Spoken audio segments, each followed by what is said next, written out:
ওরা যারা দেশে পাগল তারা পড়াশোনা করে, আর যারা চালাক মানুষ তারা পড়াশোনা করে না।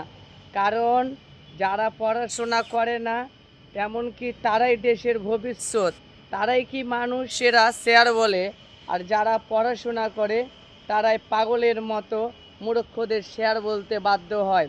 বিশেষ করে যারা পড়াশোনা করো না তোমাদের জীবন সব থেকে বেশি লক্ষ্মী, কারণ তোমরা পড়াশোনা করার প্রয়োজন নেই। বোম্বাই দিল্লি খেটে টাকা পয়সাওয়ালা হয়ে গেলে গ্রামে এসে সমাজের চোখে তুমি একজন গণ্য ব্যক্তি হবে, আর তুমি মেম্বার হবে, তুমি প্রধান হবে, আর তুমি মিনিস্টার হবে। আর যারা বুড়বাক শিক্ষিত চালাক, সে শিক্ষিত চালাক ব্যক্তিরাই তোমাদেরকে ভোট দিয়ে তোমাদেরকে উঁচু পদে বসাবে।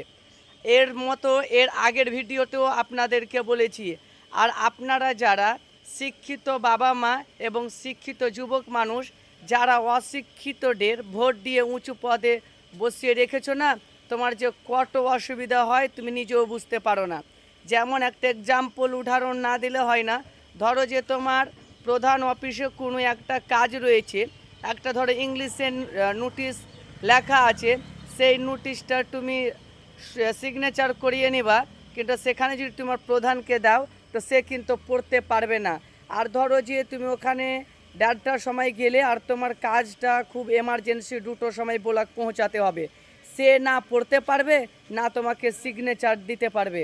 এটা আমাদের শিক্ষিত মানুষদের মনে রাখতে হবে যে আমরা কাদেরকে ভোট দিয়ে প্রধান মন্ত্রী এরকম মিনিস্টার তৈরি করছি। আপনারা শিক্ষিত মানুষদের মন্ত্রী পদে এবং প্রধান মেম্বার পদে বসাও, যাতে আপনাদের কাজটা তাড়াতাড়ি হয়, যাতে অসুবিধার মধ্যে না হয়।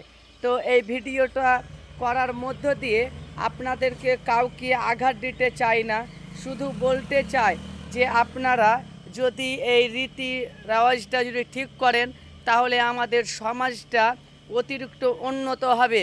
একটি প্রবাদে রয়েছে, শিক্ষিত শিক্ষিত শত্রু থাকা ভালো, কিন্তু অশিক্ষিত বন্ধু থাকা ভালো নয়।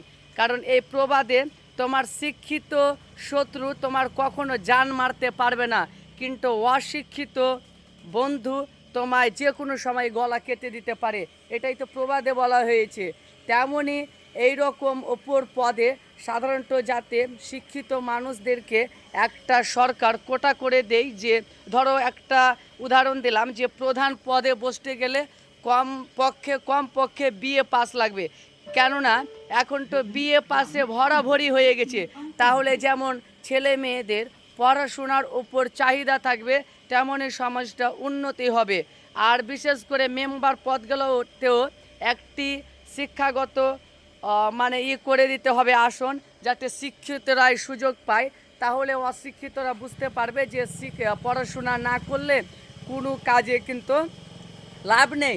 তখন আমাদের সমাজটা দুবাইয়ের মতন, আমেরিকার মতন, আমাদের এই দেশটা, আমাদের রাজ্যটা অনেকটা মানুষ শিক্ষার দিকে এগিয়ে যাবে। আমরা যখনই অশিক্ষিতদের মন্ত্রী করি আর প্রধান পদে বসাই, আমরা শিক্ষিত ছেলেরা একটা যদি ইংরেজি নোটিশ লিখি, তাদের সেটা পড়ার ক্ষমতা নেই। বুঝতে পারলাম? আরে কি বলবো আপনাদের, শিক্ষিত মানুষদের যদি তোমরা প্রধান উপর পদে বসাও তাহলে সরকারের কাছে যেগুলো চাওয়ার সেগুলো সেই কিন্তু নিজেই ডাইরেক্ট বলতে পারবে যে আমার এটা প্রয়োজন আছে, আইটিআই কলেজ প্রয়োজন আছে, হসপিটাল প্রয়োজন আছে, জল ব্যবস্থা প্রয়োজন আছে। আর একজন যদি অশিক্ষিতকে যদি আপনার উপর পদে বসাও তাহলে সে কি বলতে পারবে? সে বলবে যে আমাদের 2-4টা বাঁশের খুঁটি লাগবে, আমাদের এলাকাতে একটু প্রয়োজন আছে বাঁশের খুঁটি, লাইন টাইন আর এর প্রয়োজন আছে। তারপর আর কি বলবে বলো তো? বলবে 10 ডালি মাটি লাগবে, এগুলোই জানে। সে ওপর লেভেলের কথা কিন্তু ভাবতেই পারবে না। এতে আপনাদের উপকার কি হবে বলুন তো? আজকের ভিডিও এই পর্যন্ত। যদি কথাগুলি ঠিক বলে থাকি আপনারা সবাই একটু কমেন্টের মাধ্যমে জানাবেন। সবাইকে ধন্যবাদ জানিয়ে আজকের ভিডিও শেষ করলাম। আবারও দেখা হবে নতুন কোনো ভিডিওতে। Thank you.